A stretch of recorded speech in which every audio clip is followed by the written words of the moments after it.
പലരും മത്സരങ്ങളിലൊക്കെ വിന്നായ നല്ല അടിപൊളി പായസത്തിന്റെ റെസിപ്പിയാണ് കേട്ടോ ഇന്ന് ഷെയർ ചെയ്യുന്ന. തീ പോലും കത്തിക്കണ്ട ഇതിന്.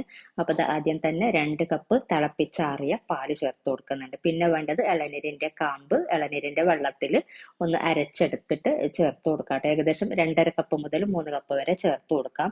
എൻ്റെ കയ്യിൽ നല്ല കട്ടിയുള്ള കാമ്പായിരുന്നു ഉണ്ടായിരുന്നത്. അപ്പൊ അതുകൊണ്ട് ഞാൻ പിഴിഞ്ഞിട്ടാണ് ചേർത്ത് കൊടുത്തിട്ടുള്ളത്. നിങ്ങൾ അധികം കട്ടിയില്ലാത്ത കാമ്പ് എടുത്താൽ മതി. അതാണ് കേട്ടോ ടേസ്റ്റ് കൂടുതൽ. പിന്നെ അത് അരട്ടിന് മിൽക്ക് മെയ്ഡ് ചേർത്ത് കൊടുക്കുക. ഒരുപാടൊന്നും വേണ്ട മിൽക്ക് മെയ്ഡ്. പിന്നെ വേണ്ടത് ഇളനീരിന്റെ കാമ്പ് ചെറുതായിട്ട് അരിഞ്ഞത് ഏകദേശം ഒരു 1/4 കപ്പ് മുതൽ 1/2 കപ്പ് വരെ ചേർത്ത് കൊടുക്കാം.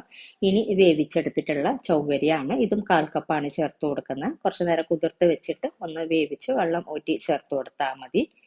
ഇനി ഇതിലോട്ട് ചേർത്ത് കൊടുക്കുന്ന സെറ്റ് ചെയ്ത് വെച്ചിട്ടുള്ള ചൈന ഗ്രാസ് ആണ്. ഇത് വേണ്ടെങ്കിൽ ഒഴിവാക്കാം കേട്ടോ. ചേർത്ത് കൊടുക്കുമ്പോൾ ഒന്നും കൂടെ ടേസ്റ്റ് കൂടുതലാണ്. ഏകദേശം ഒരു 5 ഗ്രാം ചൈന ഗ്രാസ് 1/2 കപ്പ് വെള്ളത്തിലൊക്കെ ഒന്ന് സെറ്റ് ചെയ്തെടുത്താൽ മതി. തിളപ്പിച്ച് ഒന്ന് സെറ്റ് ചെയ്തെടുത്താൽ മതി.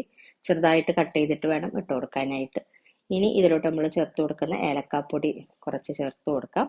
ഇനി ഇതിലോട്ട് അവസാനമായിട്ട് നമ്മൾ അണ്ടിപ്പരിപ്പും കിസ്മിസും നെയ്യിൽ വറുത്തത് ചേർത്തിട്ട് മിക്സ് ചെയ്തെടുക്കാം. പിന്നെ ഒരു നുള്ളു ഉപ്പും പാകത്തിനുള്ള പഞ്ചസാര നോക്കിയിട്ട് ചേർത്ത് കൊടുക്കാം കേട്ടോ. അപ്പം ഇത്രയേ ഉള്ളൂ. അപ്പം നിങ്ങൾ കാമ്പ് എടുക്കുമ്പോൾ മാത്രമേ, ഇളനീരിൻ്റെ കാമ്പ് എടുക്കുമ്പോൾ അത് അധികം കട്ടിയില്ലാതെ കാമ്പ് എടുത്താൽ മതി. ആ ഒരു കാര്യം ശ്രദ്ധിക്കുക. മത്സരങ്ങളിലൊക്കെ പങ്കെടുക്കുന്നവർ എപ്പോഴും മിൽക്ക് മെയ്ഡൊന്നും ഒരുപാടൊന്നും ചേർത്ത് കൊടുക്കരുത്. മിൽക്ക് മെയ്ഡ് തന്നെ ആയിരിക്കും മുന്നിട്ട് നിൽക്കുന്നത്. ഇതിൻ്റെ നാച്ചുറൽ ആയിട്ടുള്ള ആ ഒരു ഫ്ലേവർ കിട്ടൂല. അങ്ങനത്തെ കാര്യങ്ങളൊക്കെ ശ്രദ്ധിച്ചാൽ മതി കേട്ടോ. അപ്പോൾ ഇതാ നല്ല അടിപൊളിയായിട്ടുള്ള ഒരു പായസമാണ്. ഈ ഒരു രീതിയിൽ ട്രൈ ചെയ്യാത്തവരുണ്ടെന്നുണ്ടെങ്കിൽ ട്രൈ ചെയ്ത് നോക്കിയിട്ട് നിങ്ങളെ ഫീഡ്ബാക്ക് അറിയിക്കുക.